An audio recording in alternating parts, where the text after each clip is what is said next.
Hola a todos, este sería el cuarto video. Seguimos en el derecho medieval. Probablemente este video quede un poquito de menor calidad, pero es lo que más o menos podemos hacer. Vimos el orden jurídico, el ordo iuris, y vimos que todo se arreglaba al orden querido por Dios, que explicaba el acontecer del mundo y por lo tanto su sustrato jurídico a través de dos valores: el trascendental, que es el mismo Dios cristiano, y el inmanente, que es la naturaleza.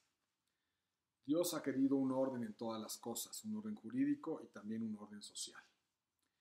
Este orden social es definido de alguna manera en los escasos documentos que se cuentan en el siglo XI y que un investigador que ya les recomendé leer, que es Georges Duby, un francés extraordinario que tiene un libro que se llama Guillermo el Mariscal, que se los puse ahí, que se los recomiendo mucho al que le guste la historia. Tiene un libro también muy interesante que es los órdenes, que habla del orden social, de la trifuncionalidad del orden social en la Edad Media. ¿Qué es lo que encuentra? Es un hombre que se fue a ver los archivos minuciosamente y encuentra un manuscrito, una carta de 1025 de Gerardo de Cambrai y un poema de 1027 de Adalberto de Laon, en donde se expresa el sentir de la época.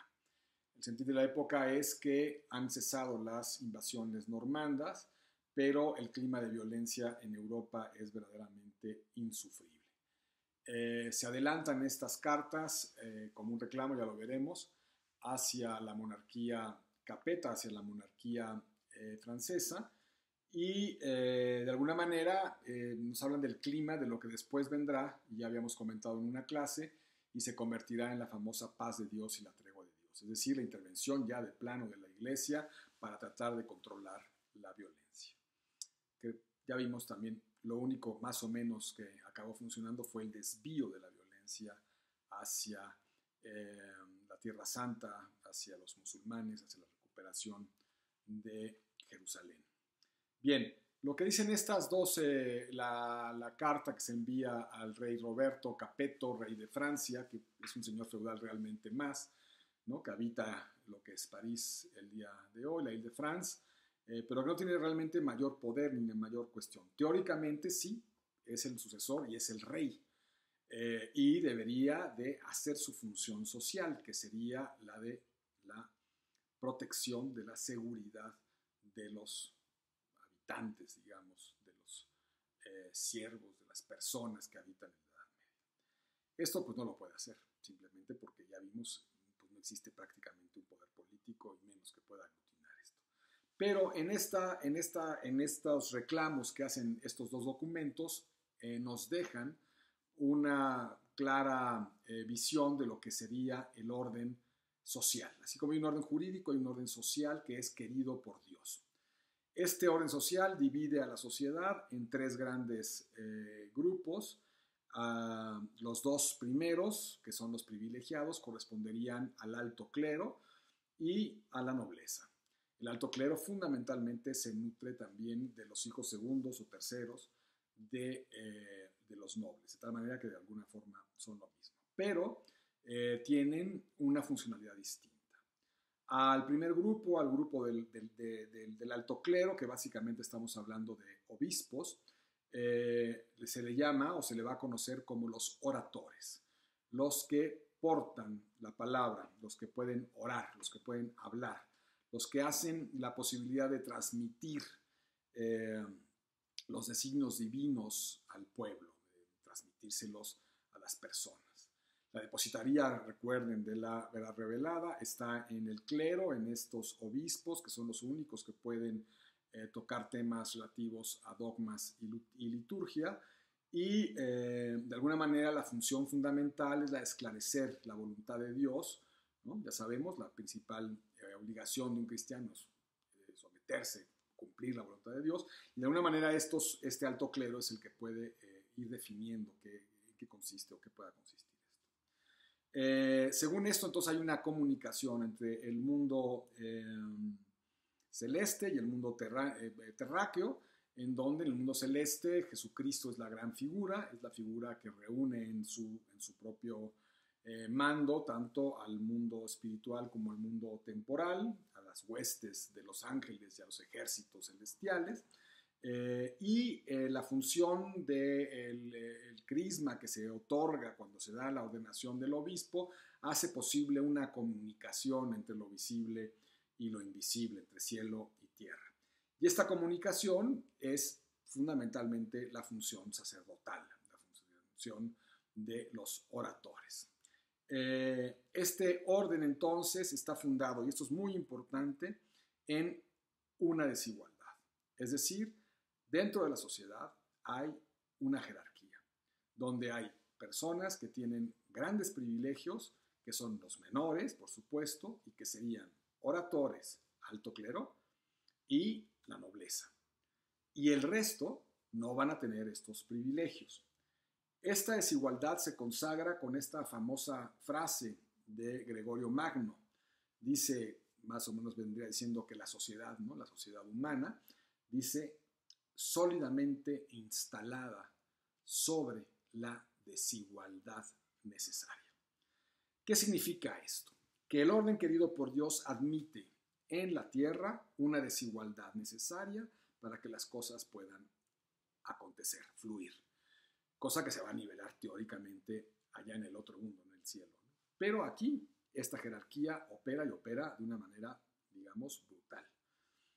Esta desigualdad entonces hace que la sociedad se divida en tres grandes clases sociales y que cada una de esas clases tenga su funcionalidad. Ya vimos la primera, los oradores, esta función de transmitir, de traducir, de develar, de desvelar la palabra de Dios, la voluntad divina, y la segunda clase privilegiada, que sería la nobleza, y a los cuales también se les conoce como los pugnatores, porque van a ser quienes tienen la posibilidad de la defensa, los que tienen que defender a las personas, los que tienen que lograr la seguridad jurídica, la seguridad más bien de la vida de las personas, de los bienes, etc. Es decir, la paz, en pocas palabras. Esta ansiada paz entiende el cristianismo desde siempre, desde San Pablo, que es necesaria que el poder temporal logre que las cosas fluyan en paz y con justicia para que los cristianos puedan realizar en esta tierra su misión fundamental celeste, que sería la misión de llegar a la salvación. De tal manera que la nobleza estaba en su funcionalidad obligada a garantizar esta paz. Ellos tienen el oficio de los guerreros, que se transmite por la sangre y que tienen esta función fundamental del orden y la paz.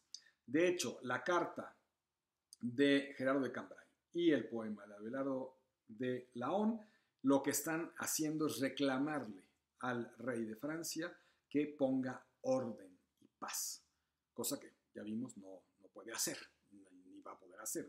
De hecho, llegaremos en 50, 60 años a la paz de Dios, de la tregua de Dios, pero lo reclaman y en este reclamo nos dejan claro cómo la sociedad entiende estas funciones y estas jerarquías claramente de la sociedad, lo cual para nosotros es muy valioso.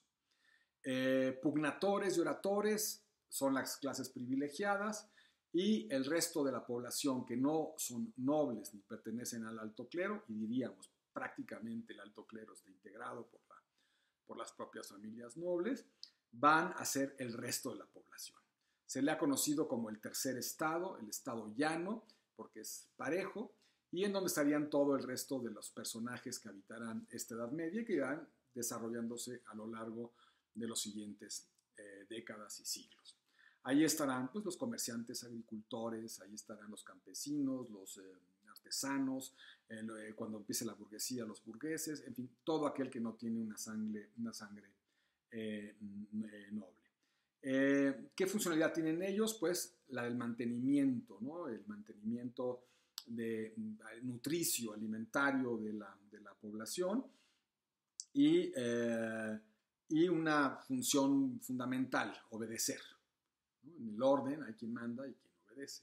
Y la desigualdad, querida por Dios, de acuerdo a lo que decía Gregorio Magno, significa también esta eh, necesidad de que los súbditos tienen que obedecer. ¿Sí? Esa es otra palabra importante en la Edad Media. En la Edad Media no hablamos de ciudadanos, hablamos de súbditos. Teóricamente, y en el mensaje cristiano, sublime, poco practicable, ya vimos, pero sí sublime, pues la caritas, el amor, haría una especie de nivelación de la desigualdad, diríamos, pues bastante entre comillas. Bueno, esto es el orden social. Hasta aquí esta cuarta video.